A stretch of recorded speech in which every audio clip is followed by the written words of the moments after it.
ಈ ವಿಡಿಯೋವನ್ನು ನೋಡುವ ಮುನ್ನ ನೀವು ಇನ್ನೂ ಕೂಡ ನಮ್ಮ ಚಾನೆಲ್ ಅನ್ನು ಸಬ್ಸ್ಕ್ರೈಬ್ ಆಗದಿದ್ದರೆ ಸಬ್ಸ್ಕ್ರೈಬ್ ಆಗಿ ಮತ್ತು ಈ ವಿಡಿಯೋಗೆ ಒಂದು ಲೈಕ್ ಮಾಡಿ. Hi friends, lifeline Kannada GK ಅಡ್ಡಾದ ಮತ್ತೊಂದು ವಿಡಿಯೋಗೆ ಸ್ವಾಗತ. ಸ್ನೇಹಿತರೆ, ಸಂಭೋಗದ ಸಮಯದಲ್ಲಿ ಮಹಿಳೆಯರಿಗೆ ನೋವುಂಟಾಗಲು ಪ್ರಮುಖ ಕಾರಣಗಳು. ಈ ವಿಡಿಯೋದಲ್ಲಿನ ಮಾಹಿತಿ ಜೀವನಕ್ಕೆ ತುಂಬಾ ಉಪಯುಕ್ತವಾಗಿರಲಿದೆ.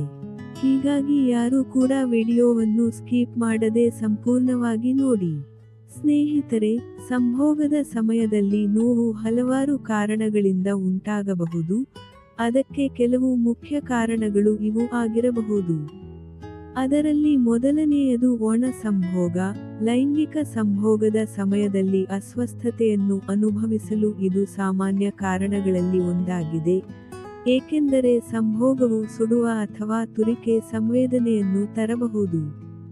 ಅದೇ ತರಹ ಗಾಯ, ಆಘಾತ ಅಥವಾ ಹಿಂದಿನ ಶಸ್ತ್ರಚಿಕಿತ್ಸೆಗಳು ಗಾಯದ ಅಂಗಾಂಶವನ್ನು ಉಂಟುಮಾಡಬಹುದು. ಇದು ಶ್ರೇಣಿಯ ಮಹಡಿ ಸ್ನಾಯುಗಳಲ್ಲಿ ಒತ್ತಡವನ್ನು ಹೆಚ್ಚಿಸುತ್ತದೆ. ಇನ್ನು ಋತುಬಂಧದ ಸಮಯದಲ್ಲಿ ಲೈಂಗಿಕ ಸಮಯದಲ್ಲಿ ನೋವನ್ನು ಅನುಭವಿಸುತ್ತಾರೆ, ಏಕೆಂದರೆ ಹಾರ್ಮೋನ್ ಏರಿಳಿತಗಳು ಯೋನಿ ಶುಷ್ಕತೆ ಅಥವಾ ಕ್ಷೀಣತೆಗೆ ಕಾರಣವಾಗಬಹುದು. ಸ್ನೇಹಿತರೆ, ಹೊಟ್ಟೆ ಉಬ್ಬರಿಕೆಯು ಸಂಭೋಗ ನಡೆಸಲು ತೊಂದರೆ ಉಂಟು ಮಾಡಬಹುದು. ಐಬಿಎಸ್ನ ರೋಗಲಕ್ಷಣಗಳು ನಿಮ್ಮ ಲೈಂಗಿಕ ಜೀವನದ ಮೇಲೂ ಪರಿಣಾಮ ಬೀರಬಹುದು. ಇದು ಸಂಭೋಗದ ಸಮಯದಲ್ಲಿ ಸೊಂಟದೊಳಗೆ ಅತಿಯಾದ ನೋವು ಉಂಟಾಗಬಹುದು. ಅದೇ ತರಹ ಲೈಂಗಿಕ ಸಮಯದಲ್ಲಿ ನೋವು ಉಂಟುಮಾಡುವ ಹಲವಾರು ಸೋಂಕುಗಳಿವೆ. ಕೆಲವು ಲೈಂಗಿಕವಾಗಿ ಹರಡುತ್ತದೆ, ಕೆಲವು ಇಲ್ಲ. ಉದಾಹರಣೆಗೆ, ಇದು ಥ್ರಶ್ನಂತಹ ಬ್ಯಾಕ್ಟೀರಿಯಾ ಅಥವಾ ಹರ್ಪಿಸ್ನಂತೆ ವೈರಲ್ ಆಗಿರಬಹುದು.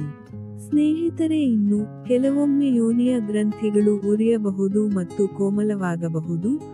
ಇದು ಬಾರ್ತೊಲಿನಿಟಿಸ್ ಎಂದು ಕರೆಯಲ್ಪಡುತ್ತದೆ. ಇದು ನೋವಿನ ಲೈಂಗಿಕತೆಗೆ ಕಾರಣವಾಗಬಹುದು. ಇನ್ನು ಮುಖ್ಯವಾಗಿ ಕನ್ಯಾಪೊರೆಯ ಸಮಸ್ಯೆ. ನಿಮ್ಮ ಮೊದಲ ಬಾರಿಗೆ ಸಂಭೋಗದ ಸಮಯದಲ್ಲಿ ಕನ್ಯಾಪೊರೆ ಬಲವಂತವಾಗಿ ತೆರೆದುಕೊಳ್ಳುವುದರಿಂದ ನೀವು ನೋವು ಅನುಭವಿಸಬಹುದು. ಹೀಗೆ ಲೈಂಗಿಕ ಜೀವನದಲ್ಲಿ ತೊಂದರೆಯಾದರೆ ಹಿಂಜರಿಯದೆ ವೈದ್ಯರ ಬಳಿ ಮಾತನಾಡಿ ಕೂಡಲೇ ಪರಿಹಾರ ಕಂಡುಕೊಳ್ಳಿ. ಸ್ನೇಹಿತರೆ, ನೋಡಿದ್ರಲ್ಲ ಯಾವೆಲ್ಲ ಕಾರಣಗಳು ಸಂಭೋಗದ ಸಮಯದಲ್ಲಿ ನೋವು ತರುತ್ತದೆ ಅಂತ. ಇದೇ ತರಹದ ಜೀವನಕ್ಕೆ ಸಹಾಯಕವಾಗುವ ಮಾಹಿತಿಗಾಗಿ ಚಾನಲ್ ಸಬ್ಸ್ಕ್ರೈಬ್ ಮಾಡಿಕೊಳ್ಳಿ. ಈ ಮಾಹಿತಿ ಇಷ್ಟವಾದಲ್ಲಿ ವಿಡಿಯೋಗೆ ಲೈಕ್ ಮಾಡಿ, ಶೇರ್ ಮಾಡಿ. ಧನ್ಯವಾದ.